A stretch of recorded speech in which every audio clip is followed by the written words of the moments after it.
Good morning. જય શ્રી કૃષ્ણ. આજે ગુરુવાર છે અને ભાઈ બીજનો પણ તહેવાર છે. તો આવો માં યમુનાની સ્તુતિ કરીએ.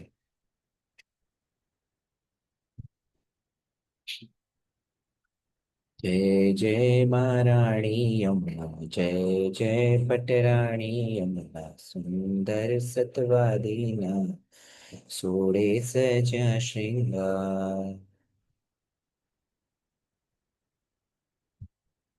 સો આજે યમ અને યમુના ભાઈ બહેનની વાત છે કે યમુના નદીમાં જે સ્નાન કરે એ ભાઈ બહેન આ આ ભવના બંધનોમાંથી મુક્ત થતા હોય છે અને કર્મના બંધનથી પણ મુક્ત થતા હોય છે, કારણ કે યમુનાના આશીર્વાદ છે કે જે પણ કોઈ આજે ભાઈ બીજના દિવસે એના ભાઈ સહિત જે બેન સ્નાન કરશે એને યમુના તેડા નહીં આવે, એમને નરક યાતના નહીં મળે.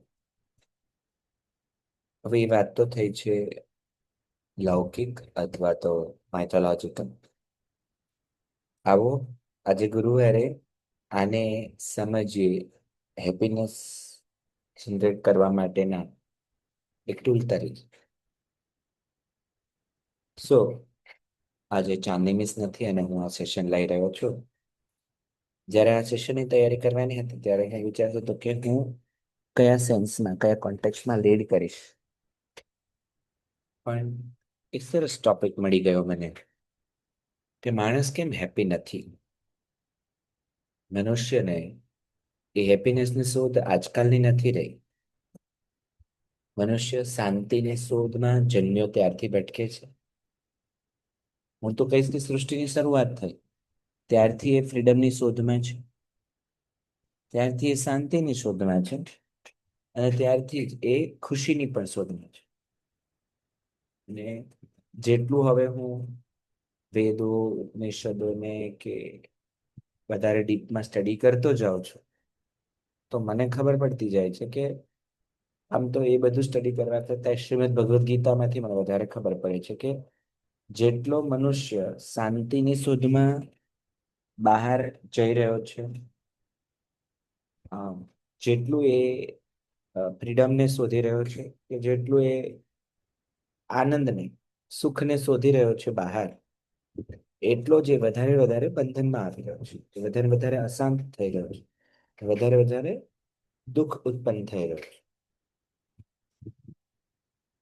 તમે જુઓ, તમે જરાક થોડીક વાર પોઝ લઈને વિચારો ને તો આપણે એટલા બધા હેપી નથી, કઈક ખુશ નથી. સાંખ્ય યોગની થિયોરી પ્રમાણે ખુશ રહેવા માટે તમારે કંઈ ન કરવાનું હોય. આપણે તો ઘણું બધું કરવું પડે છે. જ્યાં ઘણું બધું કરવું પડે ને ત્યાંથી શાંતિ પણ ગાયબ થઈ જાય, ફ્રીડમ ગાયબ થઈ જાય અને આનંદ તો એની જાતે સ્વમેળે ગાયબ થઈ જાય. તો હવે સમજો કે સુખ નથી, શાંતિ નથી અને આઝાદી નથી, કારણ કે આપણે આપણી જાતને વધુ ને વધુ કાર્યો કરવા માટે પ્રેરિત કર્યા છે. તો આના કારણોમાં રૂટ કોઝ જોવા જઈએ તો રૂટ કોઝ છે ડર. આપણે વધુ ને વધુ કાર્ય કરવા એટલે પ્રેરાઈએ છીએ કે કાલે શું થશે. આપણે રૂપિયાની બચત એટલે કરીએ કે કાલ માટે બચાવીએ. આપણે વધુ ને વધુ કાર્ય, વધુ ને વધુ કામ એટલે કરીએ કે કાલ માટે કરીએ. વધુ ને વધુ તમે રિલેશન રાખો, વધુ ને વધુ લોકોને મળો, વધુ ને વધુ એક્ટિવિટી કરો. જેટલું પણ આ બધું એક્સ્ટ્રા કરી રહ્યા છીએ, વધારે કરી રહ્યા છે, તો એક્સ્ટ્રા નહીં, પણ જે કરી રહ્યા છો એ પણ કંઈ જ જરૂરી નથી. હું ત્યાંથી વાત કરી રહ્યો છું. ઇવન આપણે આ કોલ કરવાની પણ જરૂર નથી. આ બધું જ એક્સ્ટ્રા છે. સો તમને રેડિક્યુલસ લાગશે, પણ આપણે આ થિયરીને સમજી લઈએ, કારણ કે આ થિયરીને સમજવાથી પણ કંઈ નહીં થાય અને પામવી પડશે અને જીવવું પડશે. એક રાતમાં કંઈ નહીં થઈ જાય, પણ સમજી લઈએ કે આપણને ફિયર છે, આપણને ઈર્ષા છે. પેલા ભાઈની કાર આવી ગઈ, મારે કાર જોશે. ઘર આવી ગયું, મને કાર જોશે. સિક્યોરિટી જોઈએ. કમ્પેરિઝન માંથી ઈર્ષા ઉત્પન્ન થતી હશે, એકબીજાનું જોઈને થતી હશે, તો સોશિયલ મીડિયાનો અતિરેક થઈ રહ્યો છે અત્યારે. તમે ફરવા જાઓ તો મને ફરવા જવાની ઈચ્છા છે. ત્રીજું છે લોભ. લોભ મારી પાસે જે સી સી પ્રોબ્લેમ ક્યાં થઈ રહ્યો છે કે મને વધારે જોઈએ છે એ પ્રશ્ન નથી, મારે આ જોઈએ છે તે જોઈએ છે પ્રશ્ન સહેજ પણ નથી. પ્રશ્ન મૂળભૂત છે મારી પાસે જે છે એ મને ઓછું પડે છે. મારી પાસે વધુ જોઈએ છે એ પ્રશ્ન નથી, પણ મારી પાસે અપર્યાપ્ત છે એ પ્રશ્ન છે. અને એમાં મુકેશભાઈ અંબાણી પણ આવી ગયા, એમાં જેફ બઝીસ પણ આવી ગયા. મારો ધંધો હજી મોટો કરવો જોઈએ, આખું વિશ્વ મારામાંથી ખરીદવું જોઈએ, મારી પાસે છે એ અપર્યાપ્ત. અને વીર ભોગ્યા વસુંધરાના સિદ્ધાંત પ્રમાણે એમની ચેતના જેવી છે, તો એ કઈ ખોટું પણ નથી. મારી ચેતના એવી નથી તો એ પણ ખોટું નથી, પણ હું એમને જોઈને કરવા માંડીશ. હવે અહીંયા મારી શાંતિ, સુખ અને આઝાદી હણાવવાની શરૂ થઈ જશે. જેફ બઝસે કર્યું છે એ મારે કરવું. એટલે હું છું મૂળભૂત મછલી, પણ મારે એમને જોઈને ઉડવાનું શરૂ કરવાનું. અને હવે એ પણ ખોટું નથી. સપના તમારા છે તો પૂરા તમારે જ કરવા પડશે. Nobody else will help you out to fulfil your dreams. હવે એ સમજવું પડશે કે એ પછી છે ને આદત બને છે, અને જ્યારે જ્યારે આદત બનશે ને ત્યારે એડિક્શન પિક્ચરમાં આવશે. હવે એટલે શું થયું કે કામ કરવાની આદત થઈ ગઈ, જેમ દારૂડિયાને દારૂ પીવાની આદત પડી ગઈ છે, ઊંઘવા વાળાને ઊંઘવાની આદત પડી ગઈ છે, ફોન જોવા વાળાને ફોન જોવાની આદત પડી ગઈ છે, મીઠું ખાવા વાળાને મીઠું ખાવાની આદત પડી ગઈ છે, માળા કરવા વાળાને માળા કરવાની આદત પડી ગઈ છે. તો શું થાય છે પછી એ ફિયરની આદત પડે છે, પછી એ સેમ આદત પડે છે તમને ડરવાની, એ આદત પડે છે ઈર્ષા કરવાની, એ આદત પડે છે કમ્પેરિઝન કરવાની, એ આદત પડે છે સતત ચિંતામાં રહેવાની, એ આદત પડે છે સતત કાર્યરત રહેવાની. મારું જો તો મારા અસંતોષે મને સતત કાર્યરત રાખ્યો છે, એ મારો અસંતોષ છે. મારા દાદા હંમેશા મને કહેતા તું અધરાયો છો, તારે શાંતિ રાખવી જોઈએ, ધીરજ રાખવી જોઈએ, સંતોષ રાખજો. તો એ સંતોષ વર્ડથી પણ મેં હંમેશા નફરત કર્યો. પણ આ થિયોરીને સમજવા માટે મારે ત્યાં ઊભું રહેવું પડશે એકવાર, નહીતર મને સમજાશે નહીં. એટલે હું જ મારો ગુરુ બન્યો અને હું જ મારી સાથે બેઠો કે આ વર્ડને રેઝિસ્ટ કરીશ એને બદલે ઊભો તો રહે ત્યાં. તો જે શાંતિની શોધમાં છે, જે સુખની શોધમાં છે, જે આઝાદી તારે જોઈએ છે, એ મૂળભૂત રીતે તારો અધિકાર છે ને તારી પાસે જ છે. એ તને આપીને મોકલવામાં આવે છે. હવે આ વાક્ય જેને પણ સમજાઈ જાય એ બહુ અગત્યનું છે કે સુખ, શાંતિ, સમૃદ્ધિ, આનંદ એ તારો વિશેષ અધિકાર છે અને એ તને આપીને મોકલવામાં આવે. જેટલો તને અધિકાર છે બ્રીથ લેવાનો, જેટલી ઓક્સિજન અવેલેબલ છે એટલી જ અહીંયા રિચનેસ, સમૃદ્ધિ, રૂપિયાની આમ લાઈન છે. સુખ છે જ તારા માટે, બનાવવામાં જ આવ્યું છે. શાંતિ છે જ, પણ જેમ આપણે જેટલા પણ સડ રિપુઝ જોયા એમાંથી આપણે ભટકી જઈશું, અને પછી ત્યાંથી આ મૂળભૂત જે આપણી પાસે છે એ ભૂલીને જે નથી એની શોધમાં કરશું. એકવાર નારદે ભગવાન વિષ્ણુને પૂછ્યું કે ભગવાન આ મનુષ્ય પાસે કેટલું બધું છે, છતાંય કેમ આટલા બધા અટવાય છે, આટલા દુઃખી થાય છે, આટલા ગરીબ રહે છે, આટલા બધા ઇમોશન્સમાં અટવાઈ જાય છે, રિલેશનમાં અટવાઈ જાય છે, આટલો બધો હેલ્થમાં અટવાઈ જાય છે, કેમ આવું થાય છે? ત્યારે ભગવાન મંદ મંદ હસતા હસતા કહે છે કે નારદ એને માયા કેમ. આવો હું તમને બતાવું માયા શું છે. પછી નારદને લઈને પૃથ્વી પર આવે અને ચાલતા ચાલતા થાકી જાય એટલે ઝાડ નીચે બેસી અને નારદને કહે કે પાણી લઈ આવ. તો નારદ નદીમાં પાણી લેવા જાય એટલે નદીમાં થી પાણી લે, ત્યાં પછી તાપ હોય એટલે એને એમ થાય કે નાઈ પણ લઉં, એટલે ડૂબકી લગાવે. જેવી ડૂબકી લગાવે તો એ છોકરી થઈ જાય. અને એ છોકરી થઈ જાય ત્યાં તો રાજા આવે. હજી તો નાઈને બહાર નીકળે ત્યાં રાજાને ગમી જાય અને એના લગ્ન થઈ જાય રાજા સાથે. અને રાજા સાથે એને બે બાળકો થઈ જાય. અને પછી તો એ ઘર સંસાર અને બાળકોની સાર સંભાળમાં પડી જાય. અને પછી એક રાજા આવીને ચડાઈ કરે અને એમાં બધા મરી જાય. અને એ રાડા રણ હવે અહીંયાથી કૃષ્ણ ભગવાન ચાલતા વિષ્ણુ ભગવાન ચાલતા ચાલતા આવ્યા અને નારદને જોવે છે. તો નારદ કે નારદ બહાર તો આવો. ત્યારે નારદ બહાર આવે છે ડૂબકી લગાવીને. અને બહાર આવે છે ત્યારે કે શું થયું? તો કે લે, અને એ રડતા હોય કે મારા હસબન્ડ મરી ગયા, મારા બાળકો મરી ગયા. વિષ્ણુ ભગવાન કે છે એ માયા છે. જેવો ભગવાન એમનો હાથ પકડે છે, નારદને જ્ઞાત થાય છે કે ઓ ભગવાન, આ તો હું માયામાં પડ્યો હતો. તો માયા છે ને સપના જેવી છે. ઇલ્યુઝન પેદા કરે, હેલ્યુઝન પેદા કરે. એ ભ્રમ પણ પેદા કરે ને વેમ પણ પેદા કરે. અને આ માયામાં ભલભલા અટવાય છે. ભગવાન પણ પૃથ્વી પર આવે ને તો એની માયા સ્પર્શી લે છે. એ પણ સંબંધોના તાણાવાણામાં અટવાઈ જાય છે. તો આપણે તો સામાન્ય મનુષ્ય છે. પણ મજાની વાત એ છે કે જે જાગૃત થઈ જાય ને એમાંથી બહાર નીકળે છે. તો મૂળ વાત પર આવીએ. આજનો ટોપિક લંબાઈ ગયો છે. મૂળ વાત પર આવીએ કે તો હવે કરવાનું શું? આમાંથી બહાર કેવી રીતે નીકળવું? આનામાંથી બહાર નીકળવાનો એક જ પ્રશ્ન છે, જે આપણા વેદો શાસ્ત્રોએ કીધું છે વાર્તાના રૂપમાં. કે જો તમે કામ વાસનામાં અટવાઓ છો, તમે પોર્ન એડિક્ટ છો, તમે આલ્કોહોલના એડિક્ટ છો, તમે ગુસ્સાના એડિક્ટ છો, અરે તમે મંદિરે જવાના પણ એડિક્શનમાં છો, તે બધું જ એડિક્શન છે.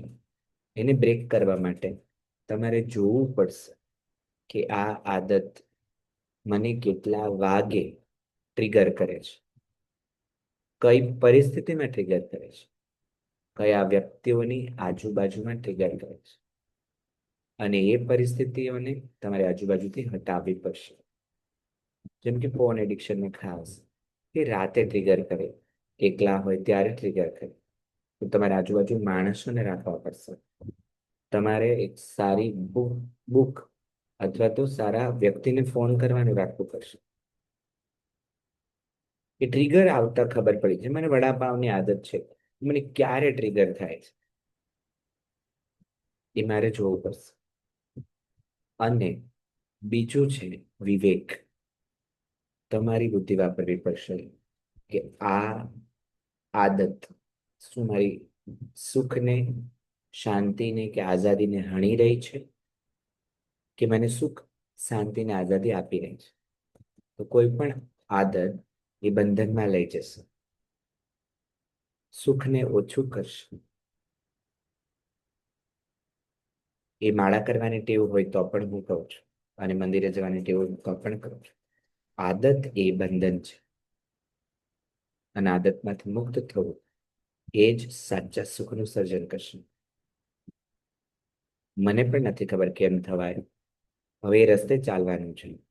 કદાચ ચાંદની બેને આ સેશન મને આપ્યો હશે તો મને કંઈક મુક્ત મળવાની હશે એટલે થયું હશે. મને બહુ પોઝિટિવલી લો. સો જોવાથી થશે. બીજું વિવેક છે, અને ત્રીજું વૈરાગ્ય છે.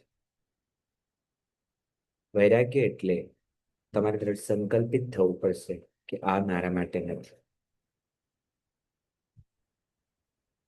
સો પહેલા આ 3 સ્ટેપમાં સમરી કરી લઈએ કે જોતા શીખો કે જે પણ મારી આદત છે એ માત્ર ભ્રમ છે. એના વગર હું જીવી ન શકું કે રહી ન શકું એવું ખોટું છે.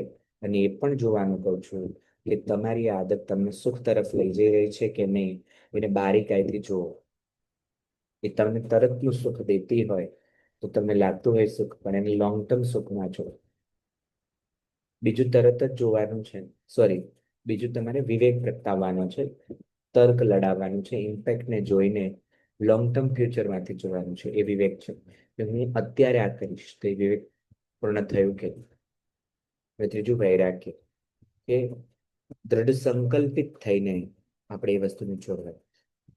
અને જો તમે આટલું કરશો તો જે વ્યક્તિ, વસ્તુ કે પરિસ્થિતિમાં તમે આનંદને, આઝાદીને અને શાંતિને શોધી રહ્યા છો, એ જ તમને ભીતરમાં મળવાની શરૂ થઈ જશે.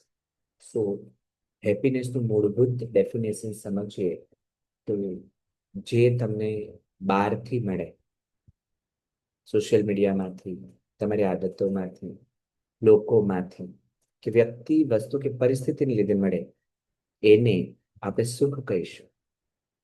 પણ જે ભીતરમાંથી મળે એને આપણે આનંદ કહીશું. અને જે નિત્ય મળે, શાશ્વત મળે, એને આપણે પરમાનંદ કહીશું. તો આવો આનંદની શોધ ભીતરમાં કરીએ. આખું આ જગત માયિક છે, માયા છે એવું સમજી અને આપણે આપણી અંદર શોધીએ કે મારો સાચો આનંદ તો મારા માં ઈશ્વરે મને આપ્યો છે, અને મારો જન્મ પણ એ આનંદના અધિકાર સાથે થયો છે. Thank you so much everyone, તમને સાંભળે. અને મૂળભૂત રીતે આપણું કર્તવ્ય કર્મ જ આપણને આનંદ અપાવશે. મૂળભૂત રીતે જે છો એ કર્યા કરશો, એમાં જ આનંદ છે.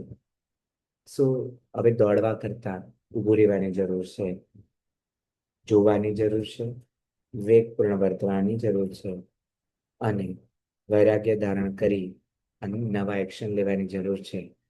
આ સાથે મારું વક્તવ્ય પૂર્ણ કરીશ. તમારું જે કંઈ પણ શેરિંગ હોય એ મને ગમશે. Thank you so much.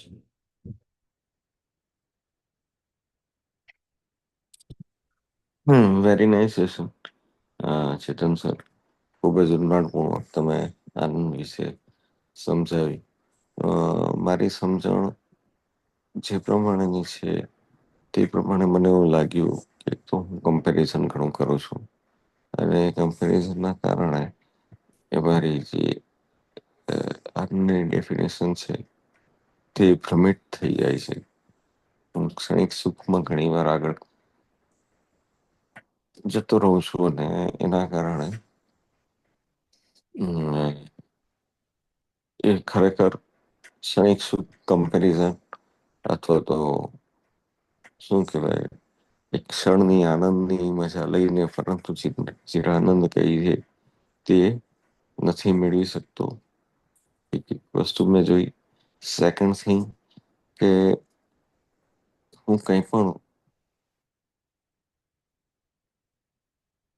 એ વસ્તુ અવેરનેસની સાથે નથી કરતો. જો ખરેખર અવેરનેસની સાથે કરવું, જેવી રીતે કે મેડિટેશન, તો મેડિટેશન કરતો હોય તે વખતે અવેરનેસની સાથે કરું. હું મારા ફાઇનાન્સના માટે જે એ કરું છું, સ્ટેપ્સ લઉં છું, તે બધા અવેરનેસની સાથે કરું છું. ઘણીવાર લોસીસ પણ હોય તો એ વસ્તુ મને ખ્યાલ આવે છે. તો ત્યાં એ વસ્તુ ખરેખર મને આનંદ આપે છે. પરંતુ જે રીતે કે પોર્ન એડિક્શન થયું, કે આલ્કોહોલ એડિક્શન થયું, કે પછી એક્સરસાઇઝ નહીં કરવી, કે એ બધા જે વસ્તુ છે તે ક્ષણિક સુખ માટે ભોગવું છું, અને ત્યાં ખરેખર દુઃખની લાગણી અનુભવે છે. આ વસ્તુ હું લઈને જાઉં છું. અને તે તમે જે કહ્યું કે આદતો વિશે ક્યારેક કઈક ક્ષણે તમને ટ્રિગર થાય છે, એટલે મને ટ્રિગર થાય છે, તે હું જોઉં છું. અત્યારે ધીમે ધીમે એ વસ્તુ જોતો થયો છું, અને 10માંથી 1 વાર 2 વાર એ મારી આદતનું બ્રેક કરું છું. એ મેં જોયું છે. Thank you very much. Thank you. So મારે મારું જોવાનું છે, તમારે તમારું જોવાનું છે. આપણે એકબીજાનું કંઈ જોઈ નહીં શકીએ, કારણ કે આ મારું જીવન છે, મારા દ્રષ્ટિકોણથી, મારા પોઈન્ટ ઓફ વ્યૂથી મને દેખાય છે. તો મારો આજનો ઇન્ટેન્શન પણ એ જ હતો કે હું મને જોઉં, મારી લાઈફને શેર કરું, અને આ માઇક જે પણ દેખાઈ રહ્યું છે, જે માયા છે, એમાંથી બહાર નીકળવા માટે હું મારા કર્મમાં રત રહું, નહીં કે હું હાર્ડવર્ક કરું. મારો આનંદ મારી ભીતરમાં છે. મારું એ ફ્રીડમ મારી અંદર છે. મારું શાંતિ મારામાં છે. તો હું બહાર કેમ શોધી રહ્યો છું? અને થેન્ક્સ ટુ ચાંદની કે મને આજે સેશન આપ્યું, એની તૈયારીમાં મારું પોતાનું પણ ટ્રાન્સફોર્મેશન થયું. So every challenge is good, everything happening around is good. મેં મારું 100% આ સેશનમાં આપ્યું, તો મારા થોટ ટ્રાન્સફોર્મ થયા, અને હું આજે આના પર સ્પેશિયલ એક આર્ટિકલ પણ લખીશ. એવા શુભ આશય સાથે આજનો સેશન આપણે કમ્પ્લીટ કરીએ.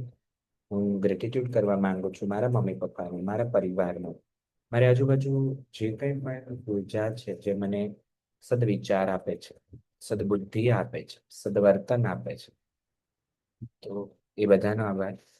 મને જો ભગવાન પાસે એક વસ્તુ માંગવાની કહેવામાં આવે, તો આજે હું એક જ માંગીશ કે મને સદવિચાર આપો. કારણ કે આ બધું જ પેદા થઈ રહ્યું છે એક વિચારમાં. તો મારા વિચારો જો સારું હશે, મારું મૂળ જો સારું હશે, એ બધું જ સરખું થઈ જશે. હું ભગવાનનો આભાર માનું છું કે મારી આજુબાજુ આટલા સારા લોકો છે.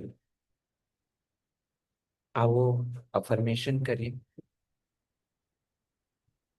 હું શ્રેષ્ઠ વ્યક્તિ છું. મારો જન્મ લાખો કરોડો લોકોના ભલા માટે થયો છે. હું સ્વયં શાંતિનો અવતાર છું.